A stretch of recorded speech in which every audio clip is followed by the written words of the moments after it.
네, 정치권, 우리 사회를 움직이는 가장 핵심 이슈인데요. 이 정치권을 아주 가까이서 또 핵심을 잘 들여다본 분으로 아는 분들은 다 아는 분이죠.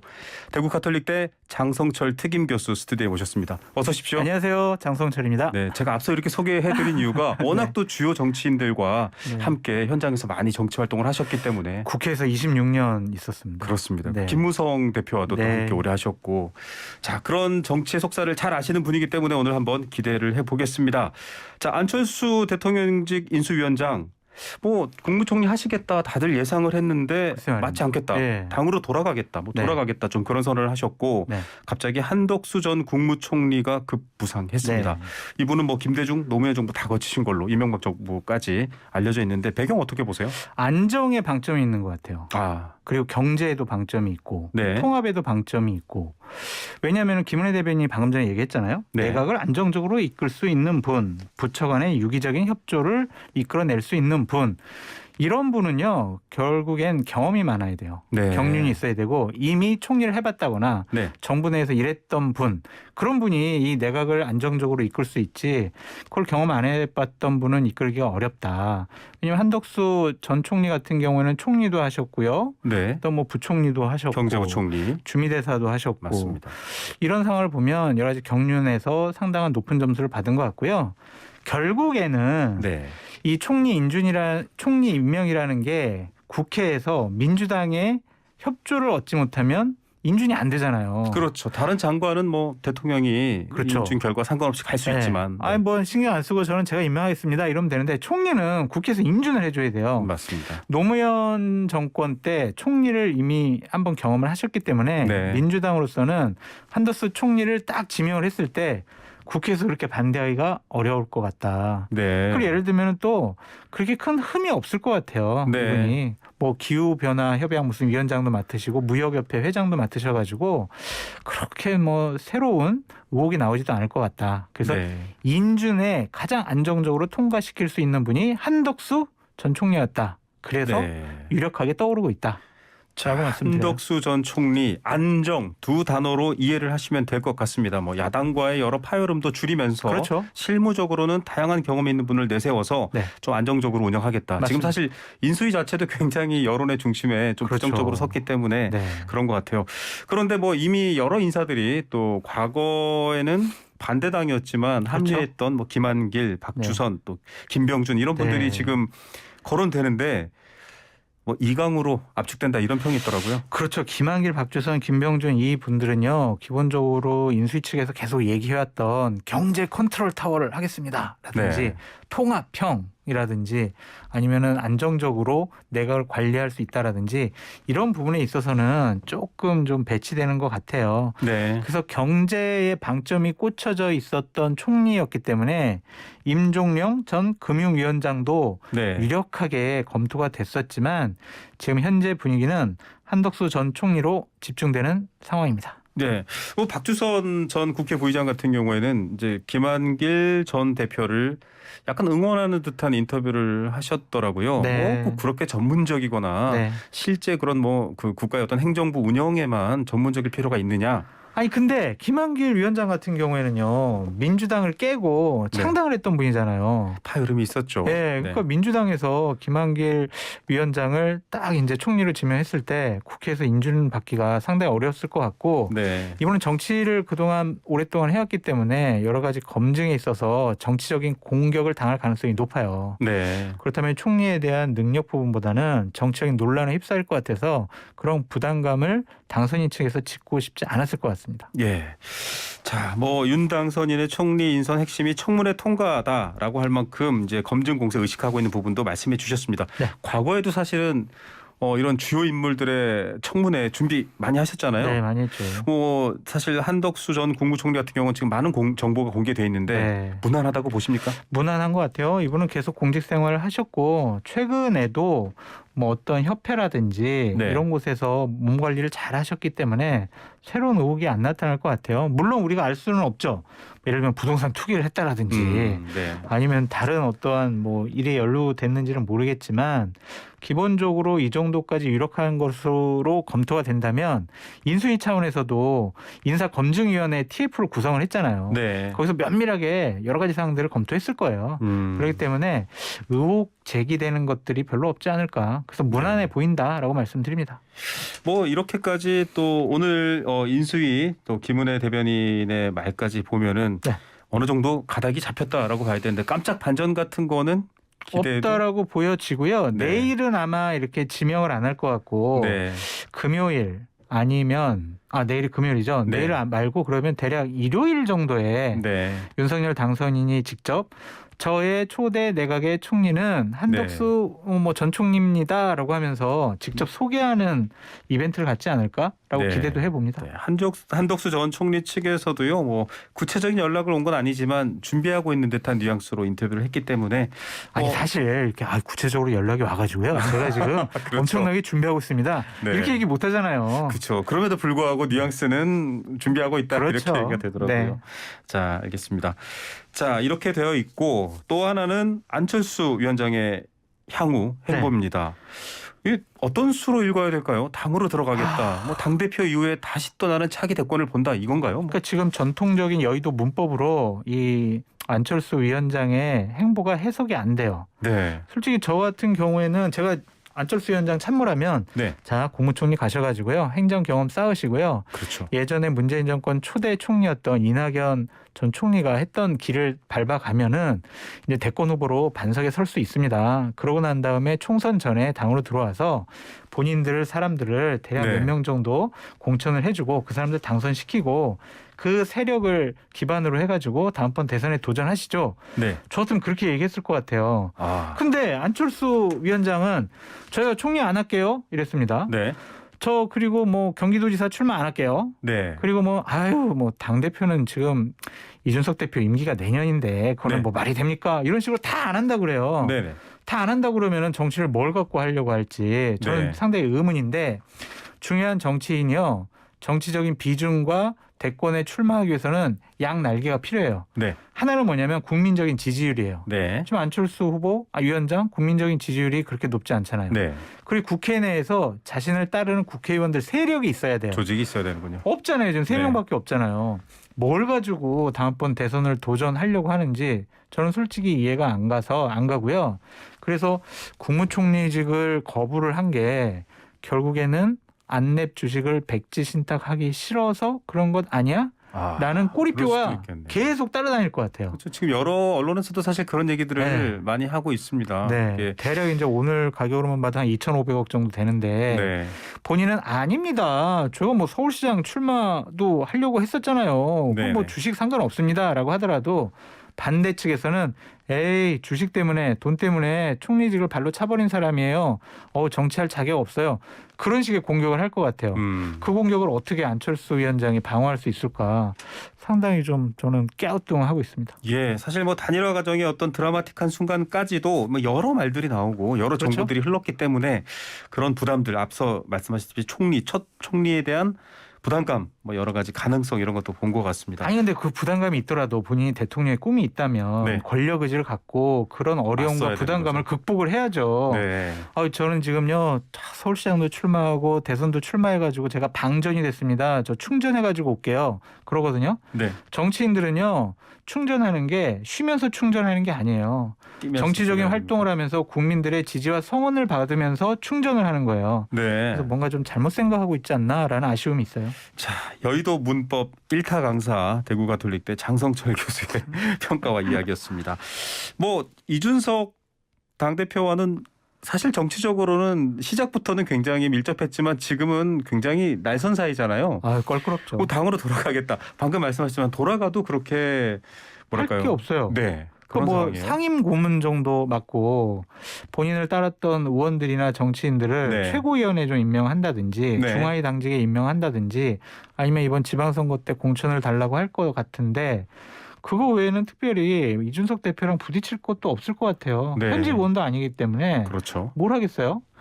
그래서 참 저는 하여튼 행보가 해석이 안 돼요. 잘. 네. 또 다른 빈칸으로 놔두고요. 네. 또 정부 현안 볼 때 굉장히 궁금한 부분으로 기대해 봐야 될 것 같습니다. 네. 자, 이번에는 경기도 도지사 출사표를 던지신 분들에 대한 얘기를 해볼 텐데 대선 결과가 네. 이 0.73이 지금 계속 대선 이후로 흔들고 있지 않습니까? 맞습니다. 그런데 경기도는 이재명 후보가 네. 우세했고 그렇죠. 또 비슷한 성격으로 서울시는 윤석열 후보가 맞습니다. 윤석열 현 당선인이 우세했습니다. 네.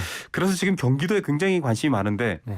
어떻게 생각하십니까? 조금 전에 아까 오후에 유승민 전 의원이 출사표를 던지고 YTN에도 출연을 하셨거든요. 아, 네. 뭐 경제라든지 부동산 얘기 아주 깊게 하셨고 또 김동연 새로운 물결 대표도 이재명 후보와 힘을 합치면서 또 그 자리에 네. 출마를 했습니다. 이게 의미가 예. 어떻게 봐야 될지 참 무거워요.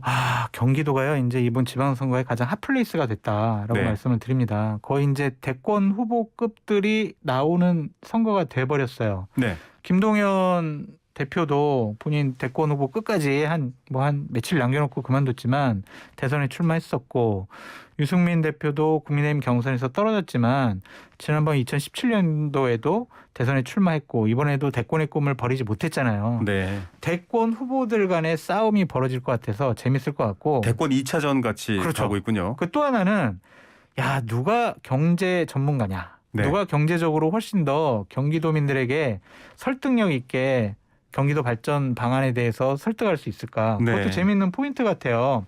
국회에 있을 때는요, 기재부 장관을 할 때 유승민 의원이 기재부 상임위원회에 있으면서 이 장관 뭐 이건 어떻고 소득수 정상은 어떻고 부동산 문제는 어떻고 막 따졌거든요. 네. 그 2차전을 이번에 볼 수가 있지 않을까라는 생각이 들어요. 네. 근데 좀 다른 점이 있어요. 네. 각종 이제 현재까지 여론조사를 보면은 유승민 의원은 좀 당내 다른 후보들보다 경쟁력이 높아요. 네. 여론조사를 해보면 좀 높게 나오거든요. 그래서 국민의힘 경선을 통과하기가 별로 어렵지 않다라고 전망해 보는데, 네. 김동연 총리 전 부총리 같은 경우에는 당내 경선부터 어려움에 봉착할 가능성이 있어요. 그러니까요. 만만치 않습니다. 네. 지금 뭐 조정식 의원도 그렇고 염태영 전 수원시장, 안민석 의원 사실 이 대선에서도 굉장히 활약하셨던 분들이셔서 이분들이 또 이재명 후보를 아주 네. 그 옆에서 핵심 그렇죠. 참모로 도왔잖아요, 이번 네, 대선 네. 때. 그래서 이것부터 뚫기가 어려울 텐데. 민주당을 지지하는 지지층 분들, 민주당 당원들이 네. 김동연 전 부총리가 과연 우리 사람일까? 우리 민주당 사람일까? 네. 좋아. 우리 사람 아니더라도 김동연을 후보로 내세우면 유승민을 이길 수 있을까? 라는 것에 대한 해답을 김동연 전 부총리가 줘야 돼요. 네. 그러니까 각종 여론조사가 앞으로 계속 나올 거 아닙니까? 네. 거기서 만약에 경쟁력이 없다라고 판정이 되면은 안민석, 조정식 이렇게 당에서 오랫동안 헌신해왔던 네. 분들이 김동연 총리와 경선에서 그렇게 쉽게 지지 않을 것 같다라는 생각도 해봅니다. 예. 사실 대선 2차전 뭐 대선의 후속작 같은 느낌도 있다라고 말씀하시면서 한편으로는 또 경제 수장 혹은 네. 경제 전문가끼리 충돌인데 더 핵심은 네.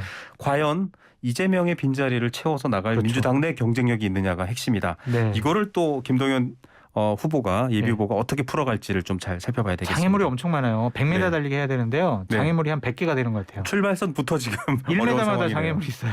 네, 맞습니다. 만약에 김동연 대표가 선택되지 않을 경우에 경쟁력 네. 뭐 물론 이제 뭐 요즘 친명계라는 표현을 또 언론계에서 쓰고 있는데 어떤 분 혹은 어떤 가능성이 좀 그러니까 우리가 예를 들어 보면요, 거의 그 당내 경선은요 여론조사의 좌우가 돼요. 네. 그러니까 지난번에 이재명 후보가 이낙연 후보를 이겼던 가장 근본적인 요인이 양자 대결을 여론조사에서 시뮬레이션 돌려봤을 때 이낙연 후보보다는 이재명 후보가 윤석열 후보에 비해서 상당히 경쟁력에 거의 좀 비슷한 수준으로 나왔다. 네. 그래서 이제 이재명 후보를 선택을 해야 우리가 이길 수 있어라고 민주당 지지층이 생각한 거 아니겠습니까? 네. 그러니까 앞으로 계속 이제 양자대로 여론조사 나올 거예요.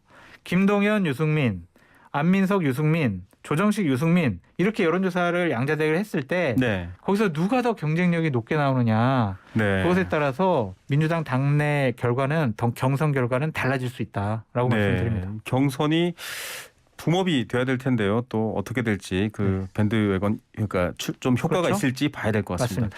맞습니다. 반대쪽 좀 다른 당으로 가보겠습니다. 국민의힘 내에서는 김영환 전 장관 출사표, 또 김은혜 의원, 심재철 전 원내대표 등 뭐 여러 얘기들은 나오고 있는데 네. 유승민 의원의 존재감이 워낙 커서 그렇죠. 네. 김영환 전 장관은요 충북지사를 나가겠다고 선언을 했습니다. 네. 그래서 이제 경기도지사는 안 나올 것 같고요. 김은혜 의원은 현재 인수위 대변인을 맡고 있기 때문에 그렇죠. 현실적으로 출마하기가 불가능하다. 네. 그리고 본인은 좀 정부 부처에서 장관직을 원하는 것으로 좀 알려졌고요. 네. 심재철 전 원내대표는 이제 출마를 이미 선언을 했어요. 네네. 그래서 오늘 유승민 전 대표가 출마 선언을 하니까 당신은 말이야 당내 경선에 꼭 나와서 나랑 정정당당하게 붙어야 돼라고 하면서 견제구를 날리기 시작을 했어요. 네. 그래서 심재철, 뭐 유승민 이런 함진규 이런 분들이 당내 경선을 할 것으로 보여집니다. 이게 사실은 경기도의 경기도 행정의 수장을 뽑는 경기도지사 선거는 솔직히 보면 이 민주당의 민심이나 야권 동력이 살아나느냐의 중요한 맞아요. 지역이지 않습니까? 맞아요. 야당 입장에서도 네. 이거 이겨놓으면 네. 향후 국정 수행이나 여론이 아주 유리하다 그렇죠. 판단될 텐데. 그러니까 기본적으로 지금 지난번 대선과 좀 다른 게 뭐냐면 경기도의 기본적인 선거 구도는 민주당에게 유리해요. 네. 지난번에도 그러니까 대선에서도 민주당이 이겼고요. 그렇죠. 지난번 2018년도에 지방선거도 민주당이 이겼어요. 네. 그리고 민주당의 경기도 의원들이 상당히 많고 경기도 의회도 거의 80% 이상 그렇죠. 네, 민주당이 민주당. 장악을 했습니다. 네. 다시 민주당이 좋아요. 네. 물론 이제 윤석열 정권이 출범한 대략 한 20일 후에 네. 열리는 지방선거긴 하지만 기본적인 구도가 민주당에게 좋기 때문에 그 구도에 인물론으로 돌파를 하게 되면 민주당도 한번 해볼 만하다. 네. 유승민 후보를 상대로 한번 해볼 만하다라는 생각도 갖고 있어요. 네. 근데 하지만 유승민 후보에는 큰 숙제인 거죠. 구도가 안 좋은데 나의 인물론으로 이 불리한 구도를 뚫고 나가야 된다. 그리고 또 하나 있어요. 배신자 프레임 있잖아요. 네. 그러니까 이 보수 우파에 강력하게 지지하고 있는 극우 보수 세력들이 너는 왜 박근혜 전 대통령을 배신했어. 그래서 그렇죠. 우리는 너 못 찍어. 이렇게 되면은 진영이 분열될 수가 있어요. 네. 선거는 진영이 분열되면 이길 수가 없거든요. 그렇죠. 이 진영을 어떻게 하나로 모을 수가 있느냐. 그것이 유승민 후보의 하나의 숙제입니다. 예, 자, 각자 당 내에서의 정치와 구도가 더 영향을 미치는 건 양당 모두 마찬가지인 것 같고, 네. 좀 반대의 구도로 대선이 끝난 서울로 넘어가 보겠습니다. 자, 서울은 뭐 현 오세훈 시장이고 보궐 선거에서도 오세훈 시장이 그렇죠. 아주 뭐 이겼습니다. 그런 상황인데 당내에서는 송영길 차출론, 네. 뭐 선당 후사 네. 이런 얘기가 나오고 있는데, 그 기본적으로 서울의 구도를 보면은요. 누구죠? 오세훈 후보에게 유리할 수밖에 없고요. 네. 지난번 대선 때도 이겼고 네, 당내 경선에서 오세훈 후보에게 현 서울시장에게 도전할 수만한 분이 없어요. 네, 그래서 그냥 국민의힘의 경선은 무의미하다. 네, 오세훈 후보가 국민의힘 후보가 됐다라고 그냥 확정적으로 말씀드려도 될 것 같고요. 네, 민주당 같은 경우에는 지금 사람이 없어요. 네, 그래가지고 송영길 전 대표가 출마해야 된다라고 많은 분들이 압박을 가하고 있고 오늘 아침까지의 송영길 대표의 워딩을 보면 그래 나 서울시장 나갈 생각 있어. 조금 더 나를 밀어봐. 네. 내가 나와야 된다라고 밀어보면 내가 나올게라고 결심한 것 같습니다. 예. 그러니까 이 부분도 이제 4월 2일까지 서울로 주소지를 옮겨야 되기 때문에 그렇죠. 지금 얼마 안 남았어요. 얼마 안 남았어요? 네. 곧 정리될 것 같습니다. 곧 뉴스가 나오겠죠. 네. 또 당내에서는 뭐 김재원 의원 저희가 김재원 전 최고위원도 곧 연결하겠지만 저기 송영길 대표보다는 네. 박영선 후보가 더 경쟁력 있다 이런 말들도 나오고 쇄신 얘기도 나와요. 왜냐하면 대표로서 네. 선거를 졌기 때문에. 근데 송영길 대표께서 나오는 게 명분이 좀 약할 수가 있어요. 왜냐면은 지난번 대선 과정 중에서 본인은 다음번에 출마하지 않겠습니다. 그리고 네. 당내 저희들 586 기득권 버리겠습니다. 저희들 기득권 버리는 정치 개혁하는 모습 저희들 좀 지켜봐 주세요. 라고 본인 입으로 얘기했잖아요. 네. 출마 안 하겠다고 해놓고 다시 출마를 한다? 이것은 대선 전의 송영길과 대선 후의 송영길의 행보는 좀 이율배반적인 부분이 있어요. 네. 그러니까 이 부분도 송영길 대표가 출마하게 된다면 국민들께 잘 설명을 해줘야 된다라고 말씀드려요. 네, 알겠습니다. 자, 이건 뭐 불리한 구도는 양당 모두 서울과 경기에서 갖고 있습니다. 그런데 과연 어떻게 극복할지 그 극복의 또 의미는 뭘지 한번 뉴스를 지켜봐야 되겠네요. 맞습니다. 오늘 말씀 여기까지 듣겠습니다. 네, 감사합니다. 네, 감사합니다. 장성철 교수였습니다.